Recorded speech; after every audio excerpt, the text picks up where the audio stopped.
Now, but equally, because I'd forgotten that you hadn't gone to drama school. Equally, you had that. How got to be careful how I say this. Is it a help in a way not having gone to a drama school because you found your own way, or do you wish you had, or will you one day, or what? I don't think I will. I think if I'd made the decision earlier, then I might have thought about drama school. I don't know if it would have been the right atmosphere for me anyhow when I was younger. I don't know if I had it within me to go through the whole process of drama school when I was younger. I think for me, because I started so late, the idea of applying for drama school and then spending 3 years in order to forge a career, which at that time I didn't even really know if I wanted to do. I in the back of my head, I was thinking, well, maybe this is just a midlife crisis and I'll try it for a few months and then I'll come to my senses and go back to consultancy. So I think drama school was never really an option for me. And I really don't think it's a case of, well, I mean, obviously, I'm really big on education. So the idea of studying and having that formal process and having the expertise that you get in any kind of educational institution is something I'm all for.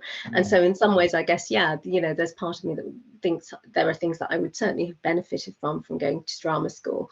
But I also think that if you really want to do something, you can put together your own program of education, and a lot of it is learning on the job anyhow. So, you know, having spoken to people who've gone to drama school, there are things that they've come out of that they've said they didn't really get experience of, and they wish that their course had been slightly different because there were things that they weren't really prepared for. So I think it's you know, either way works. It's what works better for you. Yes. And I think for me, the key way in which I've learned anything about acting is actually just going to see plays, and now watching TV. I watch TV in a different way now. I watch TV, a lot of it's to do with watching good actors and how they work and what they do, because that's how I learned stage. I mean, I used to go down to the RSC or to the Birmingham Rep, and I'd see people like Alex Jennings, Anton Lesser, Harriet Walter, Amanda Harris, all those people, and I would just be mesmerized by what they were doing. And even now, if I'm in a situation whereby I'm not quite sure what to do with the line, or I'm not quite sure how to make something work, I'll often think about those actors that I really admire and try and imagine how they might do it. And that gives me inspiration to think about what might work. Now, this takes us into I think it's a fascinating area anyway. Is this why do we do it area? Why do we do it? What are we driven by? And I think it is very different from person to person, isn't it? You know, and this is one of the things I don't get to ask people terribly much. We get up and do it. Why do you do it? Why do you do it? What is what is it about performance that thrills you? When I first started out, it was joining in and alcohol. That's absolutely what I didn't think you would say. Good Lord, you started off there. I thought I was going to go terribly deep, psychological attic of your mind, but no. There's nothing much up there. No, it not true. Cry your audience and your. It genuinely was a case of just wanting to join in. So it was at the Shakespeare Institute, and it was Andrew Anderson who comes up again. He was directing a play at the Institute, and he ridiculously chose a play with a massive cast, Revenger's Tragedy, and he needed, you know, people to come on, say a line, and get their heads chopped off, basically. And so sounds like an Andrew sort of show, that, doesn't it? Really, you know, a lot of people and a lot of mess. Yeah. And so I said I'd do it if you buy me some cider, and that's what happened. And that's how I started off. And then I sort of realized that there were some nice costumes involved. And so the costumes became, that's why I did As You Like It with you. It was because, again, Andrew Anderson, I made him say, you know, you're going to get me a really nice dress from the RSC, aren't you? And as soon as he said yes, I said, yeah, I'll do it. He did. and You did? beautiful poster, if I may say, talking about the really deep things that Oh. going on there. He's great. Andrew's got a tremendous eye, though, hasn't he? Got a really good eye for the visual and for constructing moments that linger Hmm. in the mind as an audience, I think. Yes. So, well, now you see, I thought you were going to say, well, I don't know what you were going to say precisely, but yes, yes. So when you approach a part, then, when you approach a part, I suppose obviously it differs from part to part. Um, can you share some of the practical as well as the kind of thinking that you do? I mean, so sort of talk about, if you don't mind, things like how you learn your lines, and how do you work on the character that you're going to play. You talked very just now. Used a kind of in professional term, which I'm guessing means when you talk about the R&D, like research and development, I suppose, which is part of the rehearsal process. And so, what do you, what are some of the things you do to approach that side of things? In terms of learning lines, I'm a just say them over and over again. So I kind of say a line, repeat it 3, 4 times. Once I've got it in my head, I move on to the next one. So I'm very old school in terms of how I learn my lines. In Well, terms of can we stay character, there for a moment? Because hmm, because people who in my little world, this is as big a thing as any, particularly when you're over 21. hmm. And although I refuse to give in to this nonsense about the older you get, the harder it gets, I really do. The number of people I know who are older than me, but their grasp of lines is so much more firm than mine. Um, do you kind of pace around your house saying the lines? Do you go for long walks saying the lines? Do you do a tape? What do you do? Now I literally I will have my script like this, and I will say the first line and have my hand, then put my Mm, hand over it and say it 3 times, check that I've got it right, and then move on to the next one. And then I tie really? those 2 lines together. So that's how I do it. I don't pace, I don't have a tape. Um, Do you? I just sit down and learn them. Wow. Wow. So you do it you say a line 3 times, then move on to the next, and move on to the next, and move on to the next. But when you get And to if the I get end, anything haven't you wrong, I go forgotten back. everything? No, well, again, I kind of, so if I've got, once I've got 5 or 6 together, then I will repeat the chunk. And Got if I it. get anything Got wrong, it. I'll go back to the beginning until it's set in my head. And then every day, as I'm learning a script, I will go back to the bits that I've already learnt, say those over again, make sure I've got those right before learning anything new. Fascinating. I discovered a little technique myself actually Hmm. about today when because I was off. I'm doing a piece with Jackie Lines in February, and I went for it. And funny enough, my daughter said something to me because she's in a Playbox thing, and she's got a few lines to learn. And she said that they were told at Playbox that they should that keep on the move while you learn a line because that activates your whole body. And so I thought, oh, I'll have a go at this then. So off I went, schlepping up. Went on a walk near where I live, and then I got to the bridge that which sounds very glamorous, the bridge that goes over the A46, and the traffic was zooshing under me. And I Hmm. stood on the with my script in my hand and did what you did, covered a line up and said my line. But because the traffic is so loud, I could really belt my flipping line out. And because I was in the air, almost like flying above the traffic, I thought it was really interesting, really. Anyway, I have no idea whether it works because I haven't done the piece yet, but I shall keep you posted.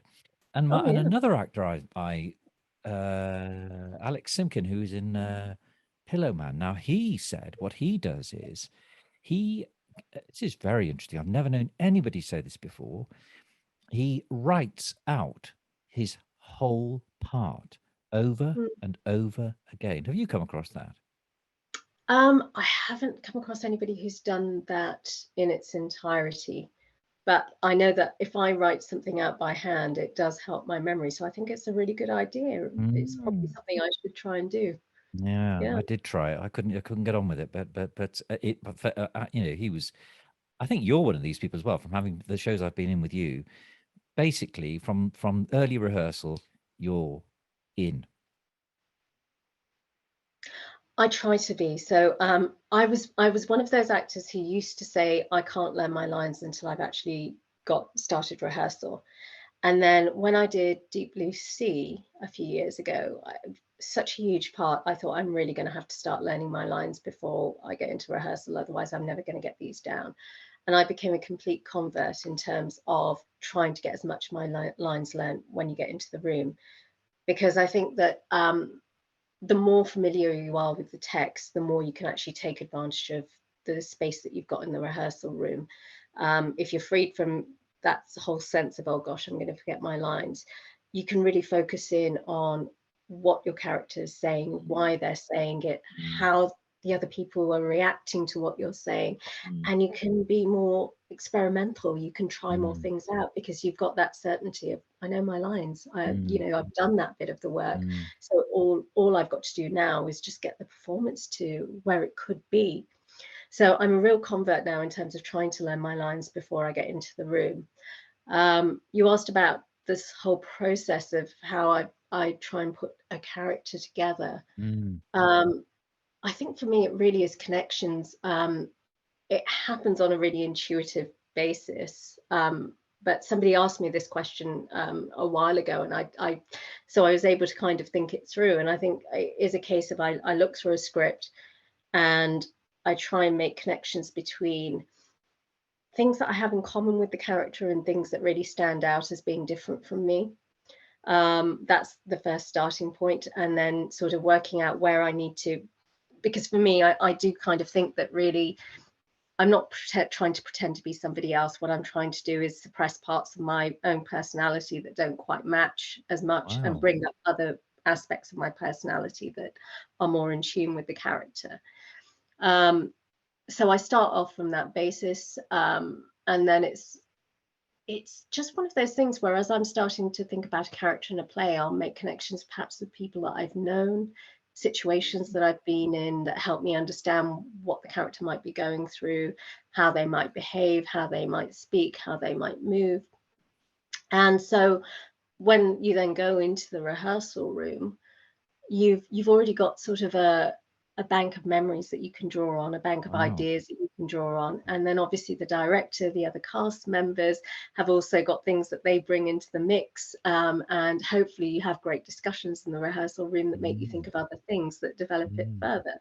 mm. So it really is kind of, yeah, I guess it's almost like having a box of tools that you just draw from in order to create a character that you really believe in and that you can be. And then it's all about every time you perform just trying to forget that you've you've been through this situation before, trying to reimagine it as being the first time you're going through it. Fascinating. And I suppose do you find things about your character out even as you perform, which I suppose is interesting in film because you get the one shot, the rehearsal plus the one shot. But do you just the things about your character stumble? Do you stumble across things about the character as on stage or in the run or? Definitely. I mean, for example, in Descent, I think it was sort of it was maybe 4 or 5 performances before the end where I went up to the director and said, I've been playing the scene in one way, but actually I'd really like to try it in another way. Mm, So I really wanted to bring out a little bit more of the anger in her about the situation that she found herself in. And so I tried that on the night. And as a result, I changed the performance slightly for the last 3 or 4 mm, nights. mm. Um, yeah, I think you do, and I think that's really nice. And Yeah. again, it's part of that process of when you have got people who are coming to the performance as fresh as they can be each night. Different things are going to happen, and if you're really in the moment, you're going to respond to what they do differently, and that's going to bring Yes. different aspects of Yes. your own character's personality out. And I love that. I think that really Yeah. is exciting when that happens, and I think it's better from an audience perspective. I'd much Yes. rather see something that's a little bit raw on the edges, but feels real and feels like everybody's in it, and it's got a real energy to it, than something that's incredibly polished, maybe very, very well done, but just lacks a little spontaneity. I'm being dive bombed by crane flies. Describe that. I mean, you do. Gosh, that's very. If I may say, I found that extraordinarily helpful. And my daughter's very into this world. I'm going to make her watch this and listen to you. What sounds terrible, isn't it? Well, I'm sure she won't need any pressuring, you know, because she absolutely loves theatre, absolutely loves it, and it brings out a side in her that she doesn't find in life. So, what do people? I mean, really, it's going to be people who know you and know theatre are going to be interested in this, I think. But what is it like for you on stage when you absolutely love it and you're in it, in the zone, and you've got the lines and you're in a cast that you get on with and you like the part? What's that like for you when you're on stage? Oh gosh.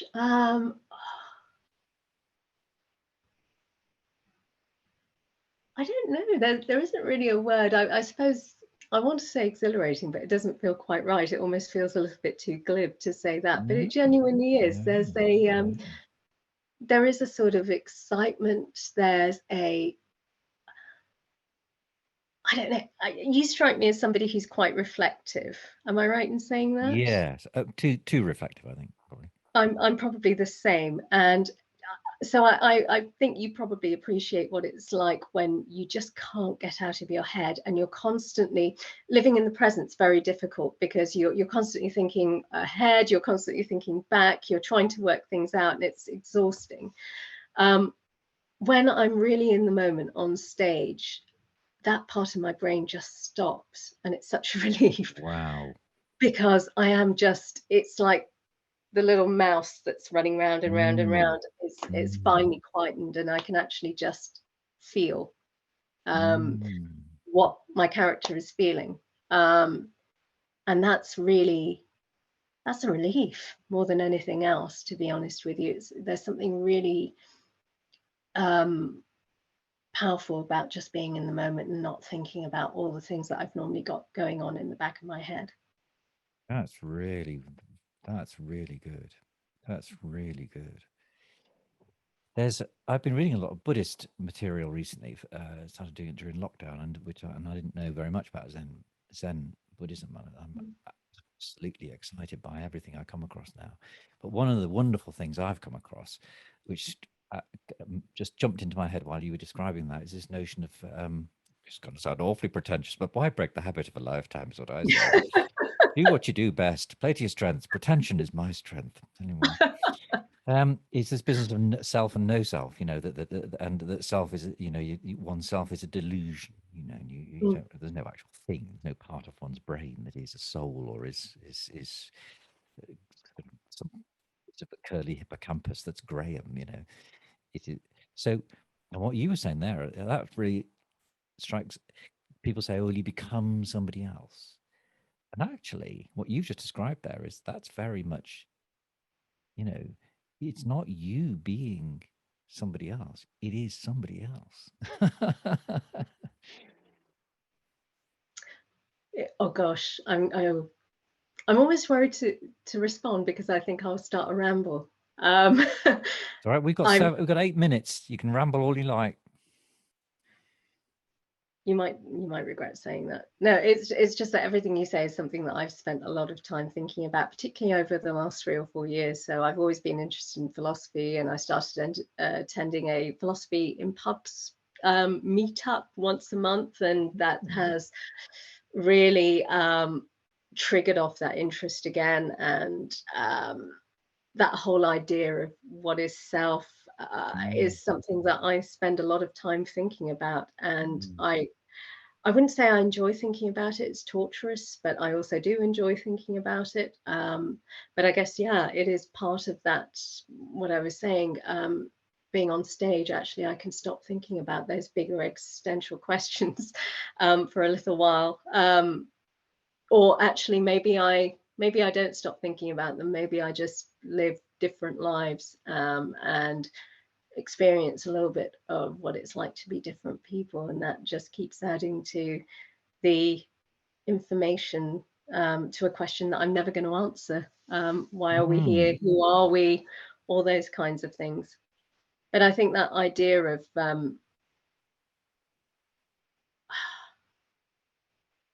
that idea of who we are. I mean, I couldn't really tell you.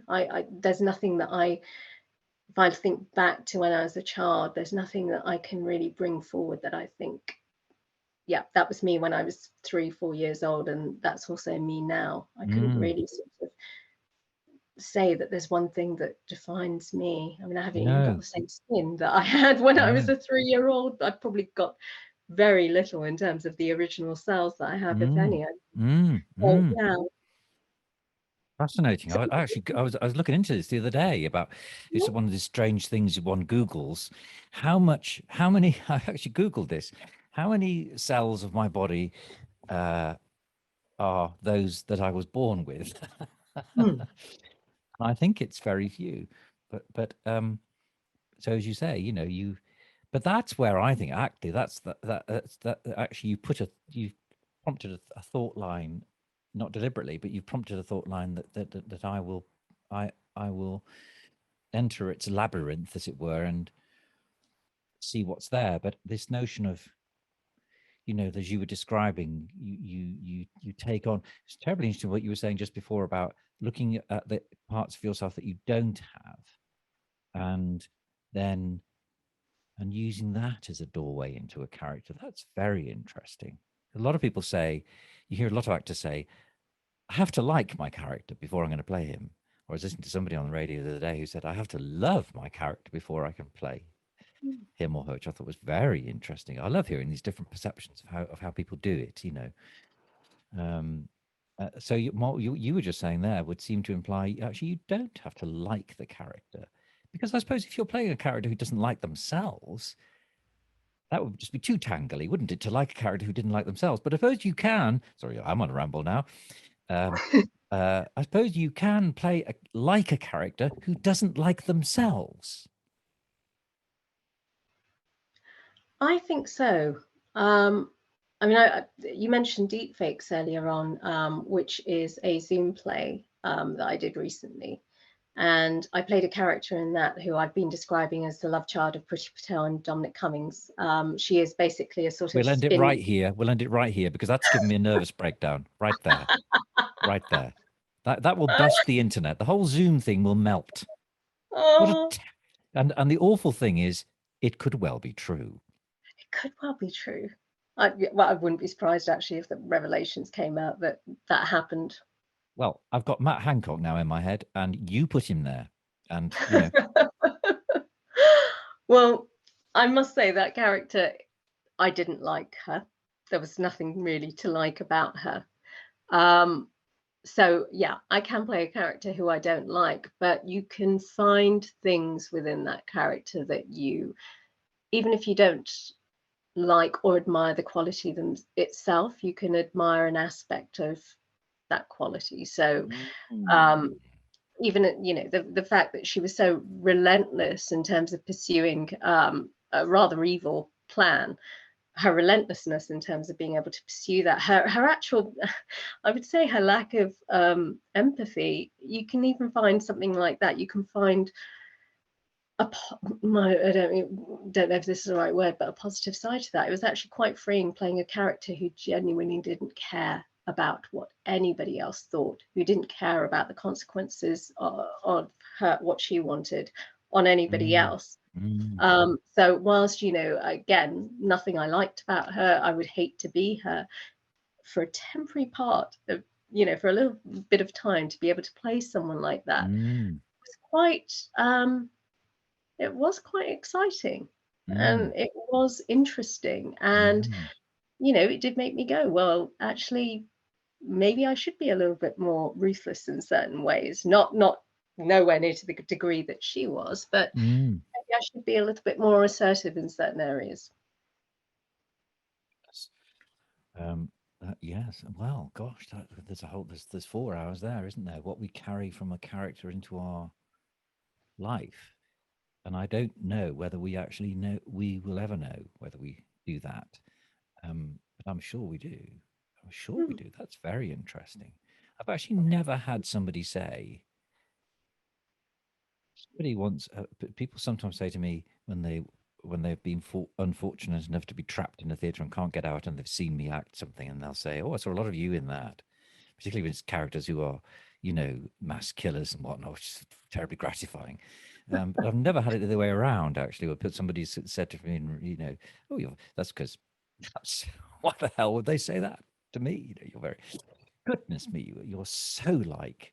It's never been that. It's always. Have you found people say when you've played a part, I could really see you in that, and is that a good thing? Because of what we were just saying about being somebody else completely. I suppose you can never be somebody else completely. Or is the notion of self so fluid that actually it's a ridiculous question anyway? Discuss.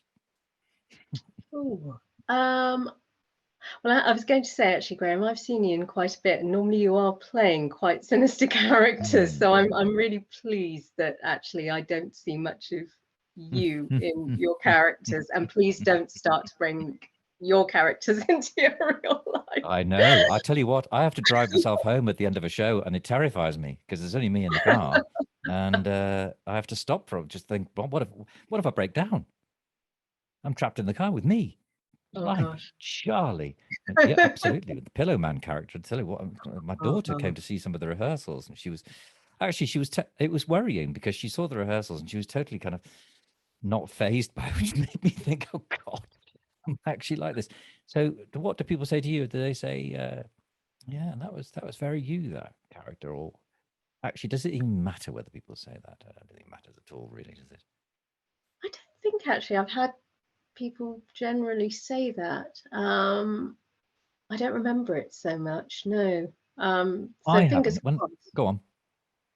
No, so, that's it really. Fingers crossed. It's a case of I've managed to change myself enough.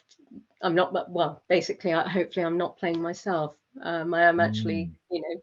playing a different character a fair bit. Because you are, this is one of the things that is that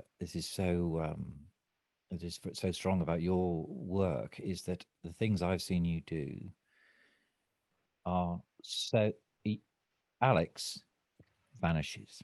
Now, what is that? With people who are very, very, very, very good, and I don't suppose you can you can answer this. Uh, it just goes. And actually, with you, as with a lot of actors I know who are pretty good, it goes very quickly from backstage to on stage. The different Alex vanishes, and uh, Shanchi character, or Roxanne, which is the first thing I ever did with you, I think, or maybe it was the second thing I did with you. The- so just on a pretty practical level, in case I drop us down a rabbit hole of introspection, what do you go through when you're backstage and you're waiting to go on, and how do you switch from being you to being the character? Or have you? Is that not something that actually one can describe? Um, I don't know if I am going to be able to describe it really. All I can Mm. say is I'm always very nervous before I go on Are stage. you? Well, how do you I get do. over the nerves then? And tell us about the nerves. It'll be very reassuring for people. Oh gosh, I mean the nerves. I talked about alcohol earlier. I genuinely did. No, I mean people will tell you. I think it surprised a few people. Talk to Jill Hayes about this. Mwah. Actually, I think it was. Was it not in? Was it not in Serrano? In fact, I think I've got a picture somewhere of me sitting in that beautiful dress with a can of cider in my hand No, because I've not seen that. You're taking away the entire aura. I know it's dreadful, isn't it? I've stopped doing that actually. I stopped doing that some time ago, but I genuinely did. I used to drink before I You, used to go on stage. I'd have a can of Strongbow because I'm classy like that, and I would have some Strongbow before I went on stage, and that no would help to way. take. Yeah, oh yeah, it would help to take away the nerves. Really?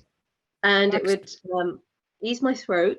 And so I would do that before I went on stage, and then I realized that probably wasn't a really good way of moving things forward. And so for me, a really good warm up is the best way in which I can relax, because then you physically warmed up, your voice is warmed up, it mentally helps you get into the right place. And you mentioned Ming Yu Lin, actually, a director I work with, and there's a warm up that she introduced me to a couple of years ago, which is kind of linked into Tai Chi. She was talking about working with, she worked with Chinese directors, and it's something that they use quite a lot, where they will get the cast to go in a slow race. So the idea is to run as slowly as possible. And it's amazing how it just focuses your mind and just gets rid of any kind of tension that you've got around yourself. If you've struggled to get to the theatre because of traffic or whatever it happens to be, all of that just goes when you do this exercise. So I think for me, a really good warm-up exercise is key in terms of getting to that place. And then just before you go on stage, I think it's just remembering the fact that you've been nervous before. You know how to manage it. Once you step onto the stage, your body will know what to do, and all those fears that you have about your mouth won't open, your lines will go, etc. It will, once you walk on stage, those will all go, and you'll just be the person that you're supposed to be. well, now, sadly, my internet is beginning to fail, which it does after a while. It goes into a sulk after about 55 minutes of any sustained contact with the outside world. And so, sadly, I'm genuinely sad. We'll have to call a halt there. Also, I promised my daughter we'd have our pizza at 8, and very important to meet your promises, I think, to you. So, but we must do a part 2 at some stage. In a couple of months or something. There's lots and lots of areas here that I think other people would find very beneficial to learn about this, what it is to be, because you're able, as an actor, it's very fascinating to hear you talk about this, because you're telling us about the very kind of nitty gritty. I know you're joking about having a drink of whatever before you go on, but it is interesting to see the curtain drawn back, and then you talk about the Tai Chi bit. Now that's absolutely fascinating. Only because, to me, at any rate, because it goes into this thing about this the Zen thing about being in the moment, and this is the only moment you'll have, and so on and so on, and slowing things. My daughter thinks I've gone bonkers because I'm trying to live this out, and I walk around the house. I try sometimes to walk around the house exceptionally slowly. No, I don't think. I think it's a really good idea. Yeah. I'm really interested in it as well, so I'd be fascinated to hear more from Yeah. you about how Wow. you're finding it and what you're doing, because Let's do I think that. there's a lot to it. Yeah. Now, I bet we're breaking up quite badly now because your voice is out of sync. So, Alex, thank you very much indeed I'll just press the stop button, but thank you so much.